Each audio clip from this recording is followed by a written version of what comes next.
Got no idea who this person is, but for whatever reason, I'm blocked. I mean, really? All the pro Caitlin Clark content I make, and I'm blocked. Oh, I hurt somebody's widow feelings. Anyway, too bad. So, this went up on the Instagram from Caitlin Clark, and it's Caitlin Clark signing a lot of autographs for a hell. On January 19th, 2025, Caitlin Clark posted on Instagram, "It's time to get back to a lot of this," alongside a video of her signing autographs for hundreds of Fever fans. At first glance, it might seem like an innocent off-season post, but it's much more than that. This was a calculated reminder during 4 months of stalled WNBA negotiations.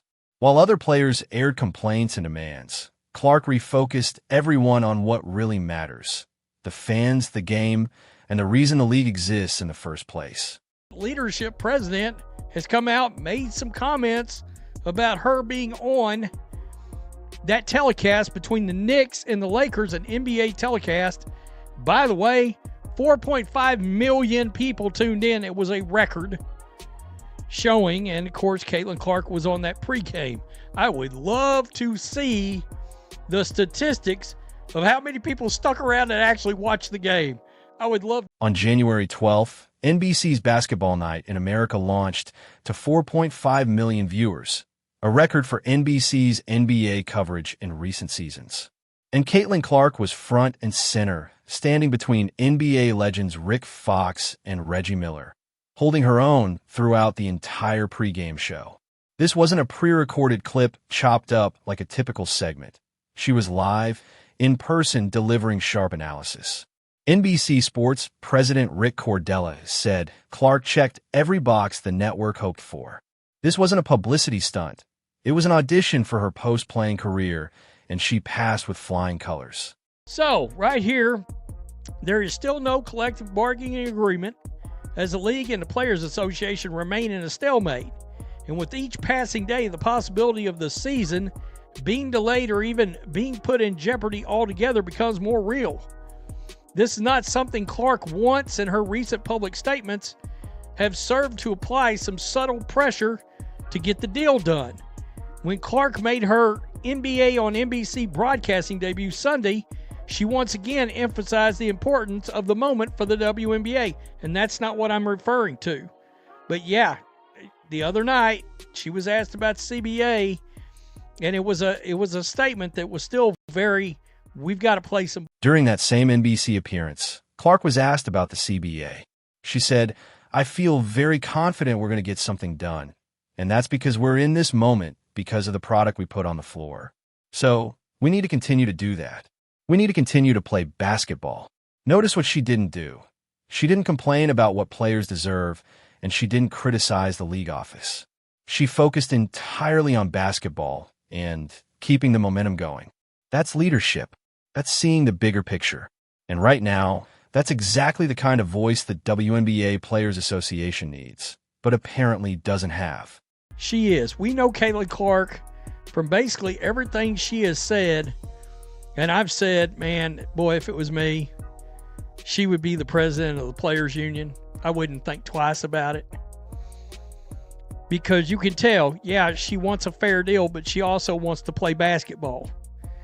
And she has handled this whole thing with an immense amount of class that we haven't seen out of hardly anybody involving these talks. And you can tell she gets it. She realizes none of this matters if they don't end up playing basketball. Here's what sets Caitlin Clark apart. According to commentators, she's handled these CBA negotiations with a level of class rarely seen in these discussions. While the Players Association posts cryptic messages about respect and fairness, Clark consistently brings the focus back to basketball, the fans, and the product on the floor. She understands something the union leadership seems to miss. None of the money matters if there's no season. You can't negotiate revenue sharing for a canceled season. You can't demand higher salaries if there's no game generating revenue. This was put up on social media right here. And I've got no idea who this person is, but for whatever reason, I'm blocked. I mean, really? All the pro Caitlin Clark content I make, and I'm blocked. Oh, I hurt somebody's widow feelings. Anyway, too bad. So this went up on the Instagram from Caitlin Clark, and it's Caitlin Clark signing a lot of autographs for a hell of a lot of fevered fans to see her. And she said, it's time to get back to a lot of this. That Instagram post wasn't random. It came during a critical week in CBA negotiations, when talks had reportedly stalled over revenue-sharing percentages and opt-out clauses.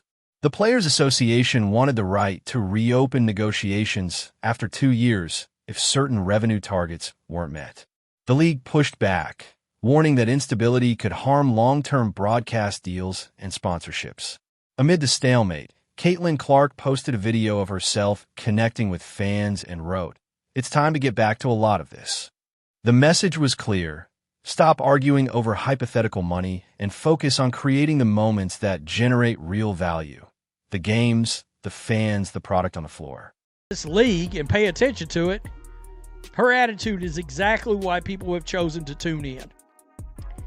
So, according to NBC Sports President Rick Cardella, Clark's performance checked every box the network hoped for.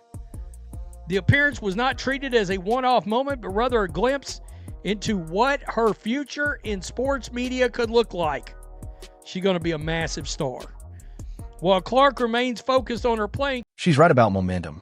The 2024 WNBA season saw attendance jump 48% compared to 2023. Average viewership for nationally televised games soared from 440,000 to over 1.2 million.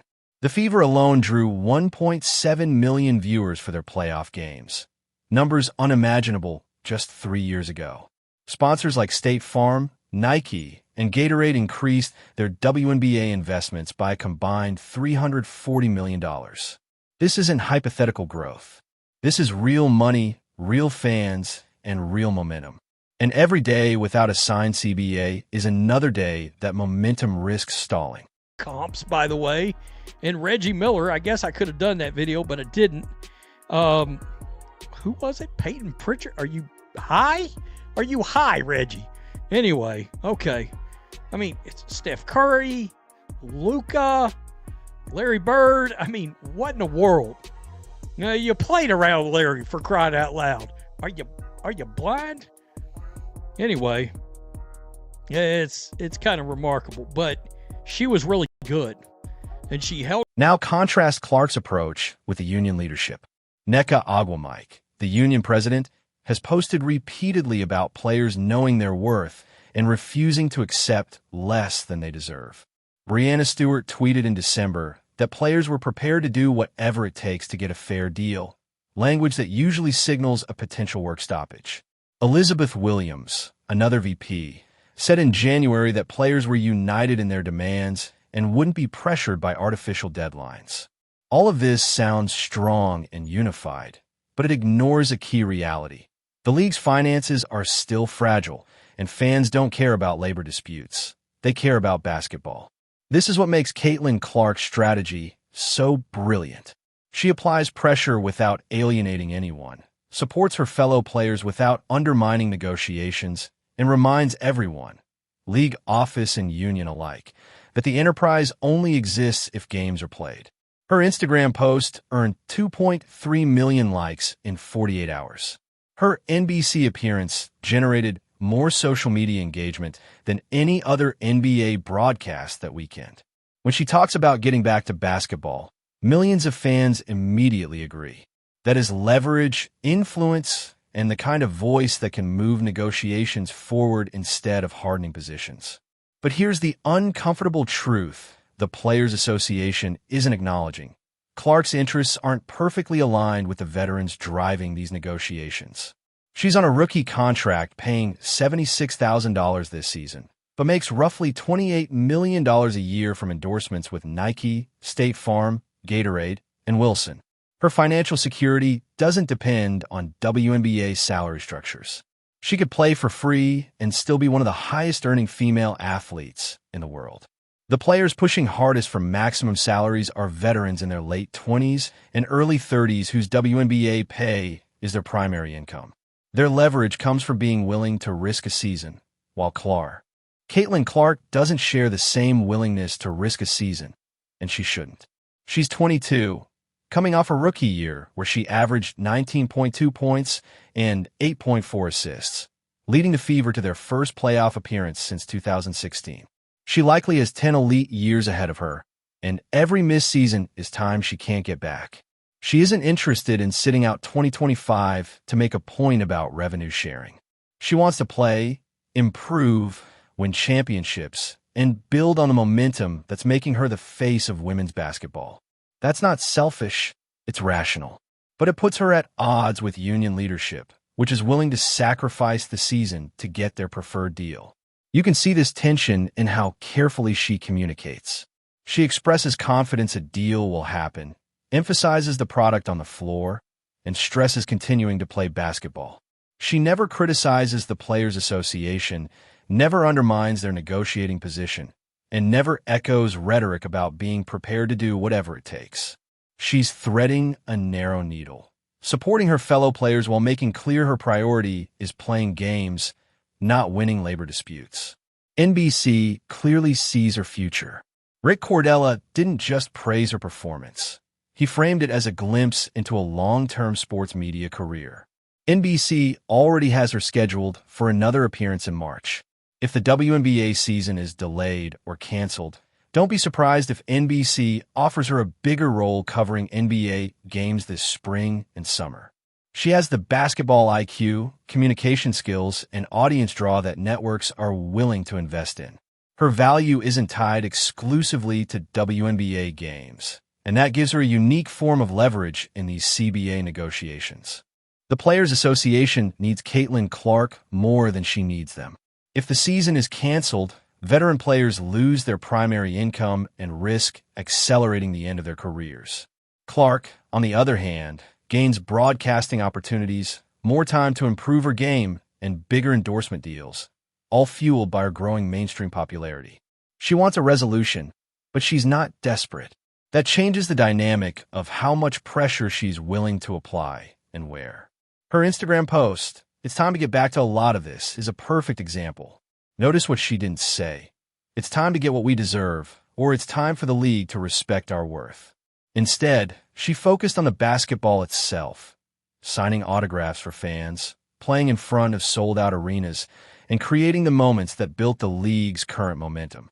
Her message reaches everyone: the league office, union leadership, and the fans watching this drama unfold. The league office must be thrilled. Clark is effectively making their argument for them without taking sides. Every week, without a signed CBA, chips away at 2024's momentum.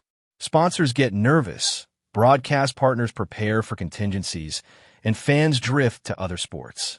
Clark's focus on getting back to basketball puts public pressure on the Players Association to compromise, without the league saying a word.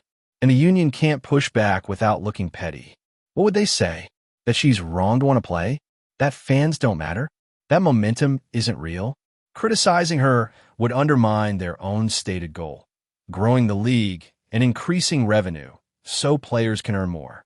If growing the league is truly the goal, Caitlin Clark's message, "Get back to basketball and connect with fans," is perfectly aligned with that mission. The only way her position conflicts with the union is if their priority is winning the labor dispute over playing games. A terrible look publicly. Clark has put them in a bind. She's applied pressure without giving them a clear target to push back against. She supports her fellow players while making her own priorities clear. She's reminded millions of fans why they care about the WNBA. It's not labor negotiations or revenue percentages. It's watching elite athletes compete, seeing incredible performances, and connecting with players who sign autographs and engage with communities. That's what builds value. That's what generates revenue. And that's what's at risk the longer these negotiations drag on. The question now is whether her influence will move the needle. Will the Players Association feel enough pressure from their most marketable star to soften their demands?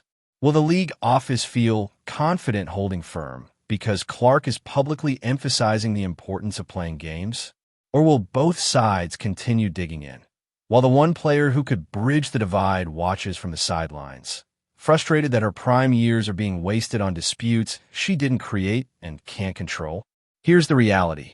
Clark turns 23 in a few weeks. She likely has 10 elite years ahead if she stays healthy. Every season matters. Every year of development matters. Every opportunity to compete for championships matters. She doesn't have the luxury of sacrificing a season to make a point about collective bargaining. And based on everything she said and posted, she knows it. The real question, does anyone else involved care enough about her timeline to actually get a deal done? So what do you think happens? Will her influence work? Or will the 2025 season get delayed while everyone argues over percentages? Drop your PR.